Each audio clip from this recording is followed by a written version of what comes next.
पहली बार यूरोपीय यूनियन के देशों ने साथ मिलकर इलीगल इमिग्रेंट्स को लेकर नए कानून बनाए कि किस तरह से इनसे निपटना है। नए नियम प्रवासियों के रहने का खर्च और उनके आने की संख्या कम करने को लेकर है। इसको नाम दिया गया है new pact on asylum and migration. 2024 से यानी कुछ ही दिनों में ये लागू हो जाएगा। इन नियमों की आखिर ज़रूरत क्यों पड़ी, ये बड़ा सवाल है।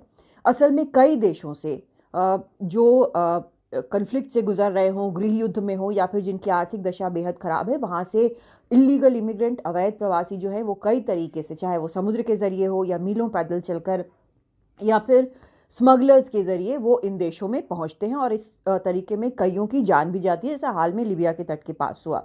लेकिन अवैध तरीके से यूरोप में घुसने वालों की संख्या जो है वो बहुत ज़्यादा है। अधिकांश को मानवीय आधार पर लौटाया भी नहीं जाता और कई वहाँ पर सीमाओं पर ही या कैंप में ही कई साल तक रहते हैं।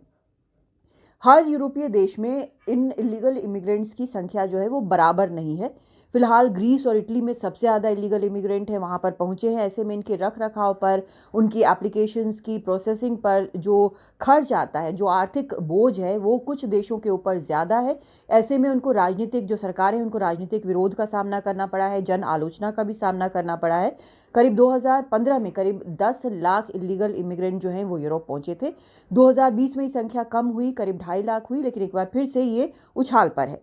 तो नए नियम आखिर क्या करेंगे? ये कानून अवैध तरीके से जो भी आ रहे हैं यूरोप में, उनकी स्क्रीनिंग करेंगे, असाइलम के लिए उनकी अर्जी देखेंगे और तय करेंगे कि उनके साथ कैसे निपटना है। जो यूरोपीय देश सीमाओं पर नहीं है, जिनकी सीमाएं उस तरह से नहीं लगी हैं जहाँ ज़्यादा लोग पहुँचते हैं, वो ये तय करेंगे कि 30,000 इन असाइलम सीकर्स को अपने यहाँ रखना है या फिर 20,000 यूरो प्रति व्यक्ति उस यूरोपियन फंड में देना है, ईयू के फंड में देना है जो इस पर्पस के लिए बनाया गया है।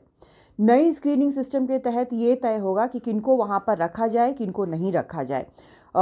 ये भी है कि ऐसे में भारत, ट्यूनीशिया या तुर्की जैसे देशों से जो अवैध प्रवासी वहाँ पर पहुँचते हैं, उन्हें सीमा पर ही हिरासत में लिया जा सकता है और फ़ौरन लौटाया जा सकता है। जो देश की सुरक्षा के लिए जो लोग खतरा समझे जाएंगे, उनको भी घुसने से रोका जा सकता है ईयू में।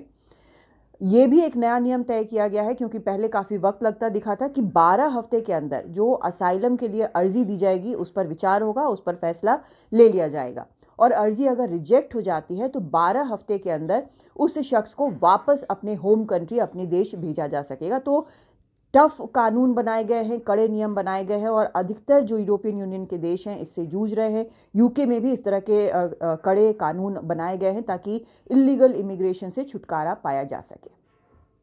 दिल्ली से कादम्बिनी शर्मा, एनडीटीवी इंडिया।